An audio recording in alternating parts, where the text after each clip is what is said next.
viral karena beli Tesla di jam 3 subuh ya kan.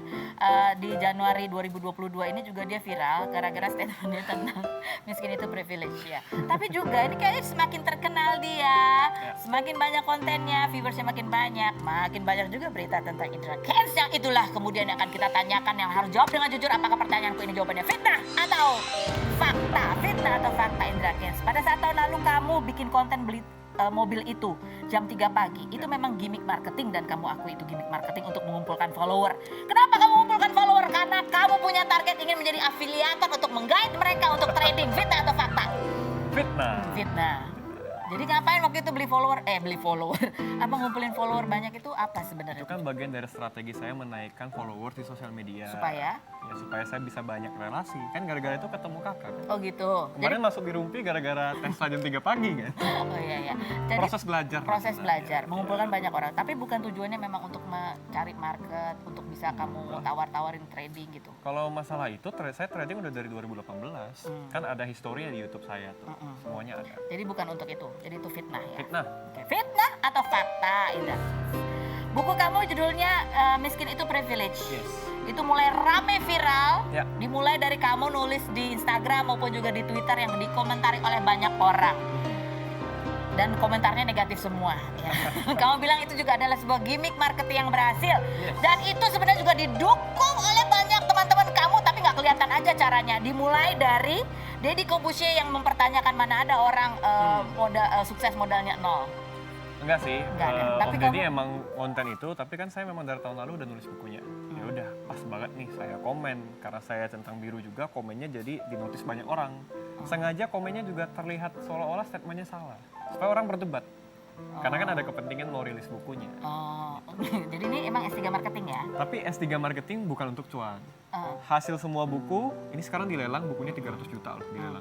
Dan penjualan buku untuk donasi, bukan untuk saya. penjualan bukunya Untuk untuk donasi. Lelangnya juga, semuanya. Saya Semuanya. ngambil profit. Ini bisa dipertanggungjawabkan perkataan saya. Jadi intinya gini, kamu udah nulis dari tahun lalu, terus kamu lihat ada peluang, wis Betul. Om Deddy ngomong Pas begini nih, banget pas kan? banget nih, masuk ya, Iya, set, gitu. bertepatan sama tanggal rilisnya juga bentar lagi kan. Ya udah saya Jadi masuk. kebetulan semata ya, bukan terjadi kolaborasi. Nah, kalau kemarin nggak ada Om Deddy, ya saya mikir cara lain. Oh. Tapi tetap akan dibikin viral. Kebetulan Om Deddy bahas, kebetulan ada juga yang lagi ngomongin privilege di Twitter, masuk saya. Oh, Pas jadi banget, Pas momen aja. pas banget momennya. Jadi Sama Om Deddy nggak kerja sama. kan kamu bilang katanya, siapa bilang viral itu kebetulan, bisa kok didesain. Bisa Berarti ini ada faktor, didesain. ada faktor kebetulannya juga dong ini. Kebetulannya karena memang ada yang membahas itu. Oh, Kalau jadi tidak ada berapa yang persen? membahas, Ha-ha. saya juga akan Cari create lain satu ya? isu supaya Jadi- ini bisa naik. Create satu isu. Pasti dong. Jadi ini berarti ada kebetulannya dong. Ada untungnya. unsur momennya. Ada unsur. Karena kebetulan Om Deddy bikin itu, Oke. saya komen masuk. Tapi kalau nggak ada Om Deddy, saya yang bikin isunya kan bisa juga. Iya kan? Gitu. Jadi kalau di sosial media itu yang terpenting adalah bagaimana terjadi percakapan pro kontranya. Betul, konflik Namanya akan membuat rame. engagement. Betul. Tuh kita belajar lah sesuatu ya, daripada kita cuma marah-marahin dia doang ya, kita belajar sesuatu. Oke, Nggak fitnah atau fakta Indra Kents? Aslinya kamu itu sebenarnya nggak miskin-miskin banget. Kamu punya uang yang nggak banyak kayak sekarang, tapi ada lah. Jadi kamu tuh nggak pernah miskin banget. Fitnah atau fakta? Nah, Fitnah. tiap orang mendefinisikan miskin beda-beda ya. Pasti. Kalau kamu? Nah, saya miskinnya mungkin lebih ke miskin subjektif. Sebenarnya taraf hidupnya minimal, bisa makan. Cuman saya merasa kurang. Tapi bukan miskin yang sampai nggak bisa makan, enggak. Dan saya yakin orang-orang yang nonton TV, yang nonton acara ini, yang main sosmed itu juga sebenarnya nggak miskin-miskin amat. Karena punya handphone, punya TV, bisa nonton, bisa akses internet. Tapi mereka menganggap diri mereka susah banget. Ya sama lah kita. Luar biasa. Sama. Bisa main Twitter itu berarti dia adalah akses beli kuota apa segala Betul, macam. kalau ya. dia nggak bisa makan, jual HP, kan bisa makan. Berarti nggak miskin-miskin amat. Sama kita sama. Fitnah atau fakta? Ya. Bahwa kata Ical Muhammad yang bilang standar crazy rich sekarang adalah big spender, terlihat punya barang mewah buat branding, karena kalau orang beneran kaya nggak akan begitu. Itu adalah benar adanya. Fitnah atau fakta? Fitnah itu asumsi dia ya. Semua orang bebas berpendapat, berasumsi. Nah, sekarang pertanyaan saya, kalau ada orang kaya nih, dia nggak mau orang kelihatan dia kaya. Kenapa tuh? Kayanya dari mana tuh? apa ilegal. Tapi ini ada satu ini juga kan, sekarang ada yang namanya kan flexing, emang sengaja Yes, kelihatan flexing. begitu supaya orang tuh terlihat bonafit. Sebenarnya dari dulu juga ada yang Dari begitu. dulu. Cuma sekarang kan ada sosial media, jadi pamernya melalui sosial media. Yang salah itu kalau pura-pura kaya padahal nggak kaya. Kamu kaya beneran nggak? Bisa dibuktikan kan bayar pajak. Mana coba bagi-bagi duit sini kalau emang kaya. Silakan. Kita bagikan langsung. Tolong ya, dibagikan satu-satu nih. Coba kita lihat pada apa sih yang Ical Muhammad kita lihat yang berikut ini. Gimana komentar kamu, Indra? Ya, jadi mungkin saya kayaknya sekarang usianya masih 20-an. Wajar lah, anak muda dulu susah, sekarang kaya, saya beli mobil, saya posting di sosmed. Jadi kalau pamer, semua orang pamer. Ada yang pamer kekayaan, ada yang pamer hari ini makan apa, ada yang pamer keharmonisan keluarganya. Itu wajar, semua orang pamer. Siapa yang nggak pamer? Coba? Oke, jadi kamu pamer, tapi yang penting yang kamu pamerin itu memang benar adanya ya. Ya iya, Oke. kan menjadi pertanggungjawaban saya dan hak saya juga untuk memposting apapun di sosmed saya. Tapi bahwa itu sebenarnya ada tujuannya untuk membuat orang supaya ngikutin kamu, cara kamu kaya. Ya itu kan asumsi orang ya. Asumsi Saya orang. nggak pernah bilang, ayo ikut saya, belajar jadi kaya raya, ini WhatsApp-nya mana pernah. Nggak pernah kan?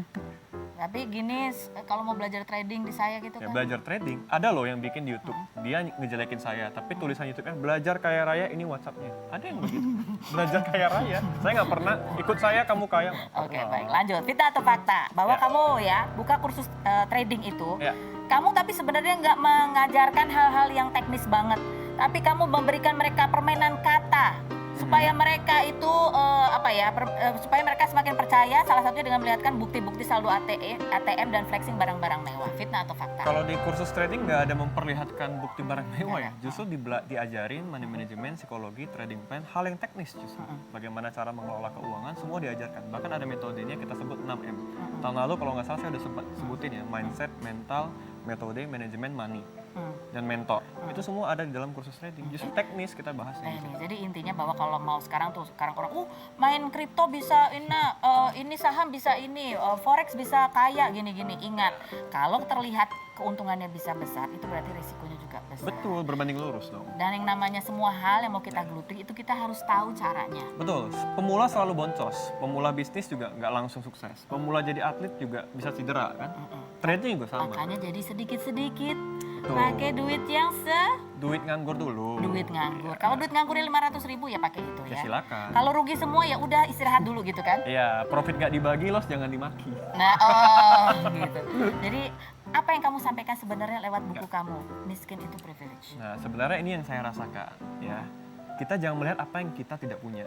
Fokus pada apa yang kita punya. Kalau kita terlahir miskin. Nah, baik lagi definisi miskinnya ya. Miskin versi saya itu adalah taraf hidup minimal, tapi masih bisa makan.